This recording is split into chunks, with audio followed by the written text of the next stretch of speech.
Hello students, we were doing our lesson number 13 that is a fun with the magnet जिसमें हमने magnetic properties के बारे में पढ़ा था। मैग्नेट क्या होते हैं? The substances having the property of attracting iron. कि ऐसे सब्सटेंसेस जिनमें आयरन को अट्रैक्ट करने की पावर होती है उनको हम मैग्नेट्स कहते हैं। उसके बाद हमने नेचुरल आर्टिफिशियल मैग्नेट्स के बारे में पढ़ा था। Natural magnet which are found in nature, for example इसका जो नेचुरल मैग्नेट का जो एग्जांपल था वो तो मैग्नेटाइट, रॉक। और आर्टिफिशियल मैग्नेट ऐसे मैग्नेट्स थे जो मैन मेड थे, ठीक है। उनको बनाने के लिए जो है वो आयरन पीसीज का ही यूज़ किया गया था। आर्टिफिशियल मैग्नेट्स की शेप्स थी 4 टाइप्स थी: bar magnet, horse shoe magnet, cylindrical magnet and wall ended magnet, ठीक है। उसके बाद एक एक्टिविटी हमने जो मैग्नेट्स के प्रॉपर्टी है उसको शो करने के लिए कि मैग्नेट जो है वो किसकी तरफ अट्रैक्ट हो रहा है? आयरन की तरफ। आयरन की चीज़ों को जो है वो अपनी तरफ अट्रैक्ट कर रहा है। उसके बाद हमने मैग्नेटिक और नॉन मैग्नेटिक मटेरियल्स के बारे में पढ़ा था। मैग्नेटिक मटेरियल्स वो थे which get attracted towards a magnet, जो मैग्नेट की तरफ अट्रैक्ट हो जाएंगे, जैसे आयरन है, निकल है, कोबाल्ट है। और उसके अपोजिट थे नॉन मैग्नेटिक मटेरियल, ऐसे material which are not attracted towards a magnet, की वो मैग्नेट की तरफ जो है वो अट्रैक्ट नहीं हो रहे थे। प्लास्टिक है, रबर है, थर्मोकोल है।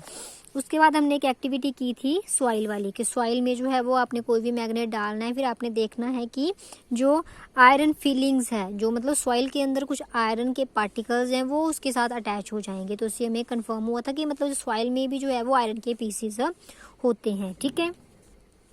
जैसे ये आपने लोकेशन, डिफरेंट लोकेशंस में आपने स्टडी करना था कि कितनी आयरन फीलिंग्स जो है वो उसके साथ अटैच हो रही हैं। उसके बाद जो नेक्स्ट टॉपिक हमारे पास आता है वो है poles of a magnet. Magnet 2 poles होते हैं, नॉर्थ एंड साउथ, ये मैंने आपको पहले ही बता दिया था।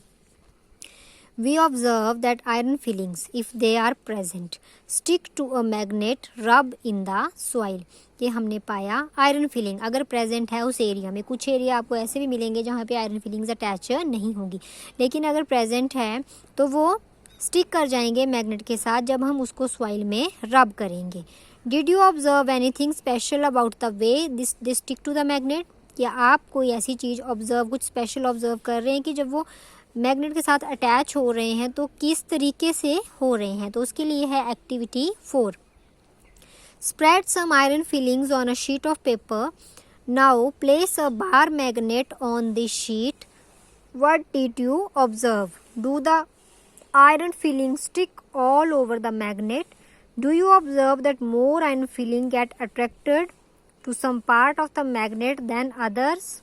Remove the iron filling sticking to the magnet and repeat the activity। आपने क्या करना है? पहले spread some iron fillings on a sheet of paper। एक sheet of paper लेना है, उस पर थोड़ी सी iron fillings जो है वो spread कर देनी है। Now place a bar magnet on this sheet. फिर उस शीट पे आपने क्या करना है? बार मैग्नेट रख देना है। What did you observe? आप क्या ऑब्जर्व करोगे?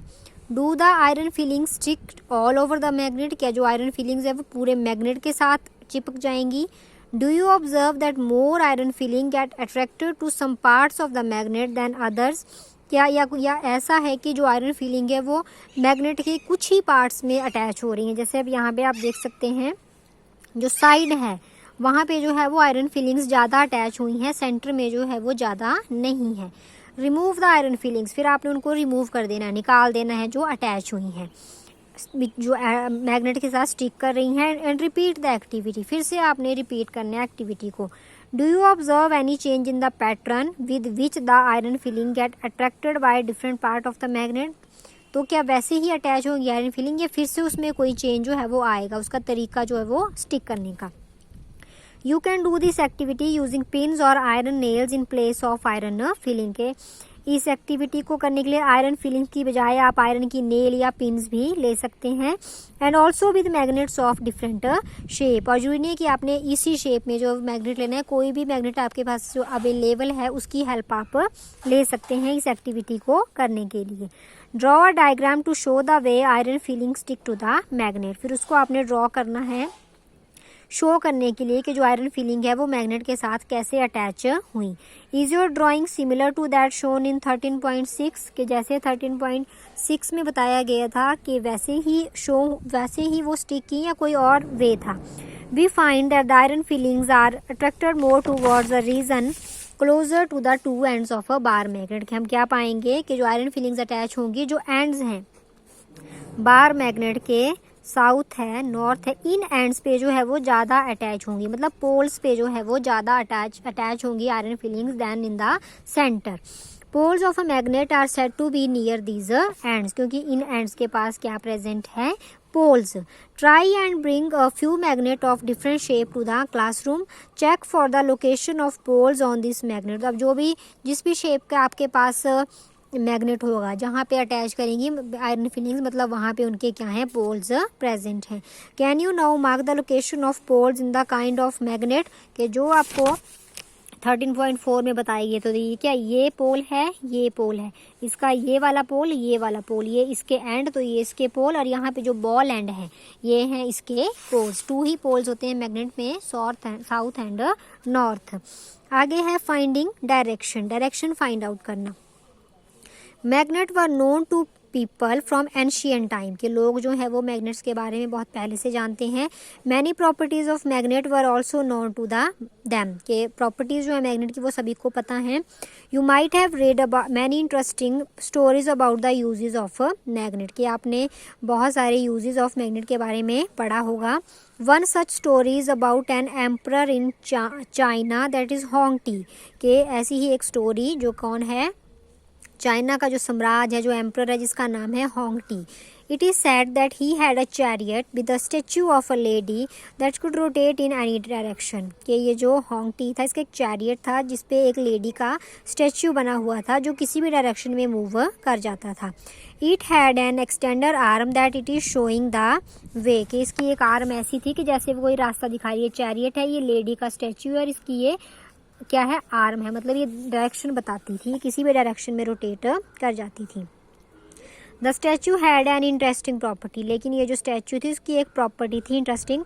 It would rest in such a position that it extended arm always pointing towards the south. इस क्या प्रॉपर्टी थी कि जब भी वो रेस्ट कर रही होती, मतलब चैरियट जब रुका होता था तब उसकी जो आर्म होती थी वो एक्सटेंड करती थी इन direction towards the south. North इस साइड आएगा, ईस्ट और वेस्ट, तो पता लग जाता था जब भी जिस डायरेक्शन में उसकी बाजू होगी वो आएगा नॉर्थ के साउथ के अपोजिट आ जाएगी नॉर्थ, इस तरफ ईस्ट, परली तरफ वेस्ट। तो मतलब इससे जो है वो हमें डायरेक्शन का पता लग जाता था। While looking at the extender arm of the statue, the emperor was able to locate direction wherever he went to new places on his chariot। कि जब उसको एक डायरेक्शन का पता लग जाता था तब वो सारी डायरेक्शन का पता लगा लेता था कि मैंने जो है वो कैसे और कौन सी डायरेक्शन में जाना है। Let us make such a direction finder for ourselves। तो आगे फिर डायरेक्शन फाइंडर जो है वो बताया है। तो ये एक्टिविटी हम अपनी नेक्स्ट वीडियो होगी उसमें हम पढ़ेंगे। यहाँ तक जो है वो आपने पोल्स के ये जो एक्टिविटी भी आप लोग कर सकते हैं और आप जो है वो ये फाइंडिंग डायरेक्शन के बारे में भी रिवाइज कर लेना। ठीक है, थैंक यू।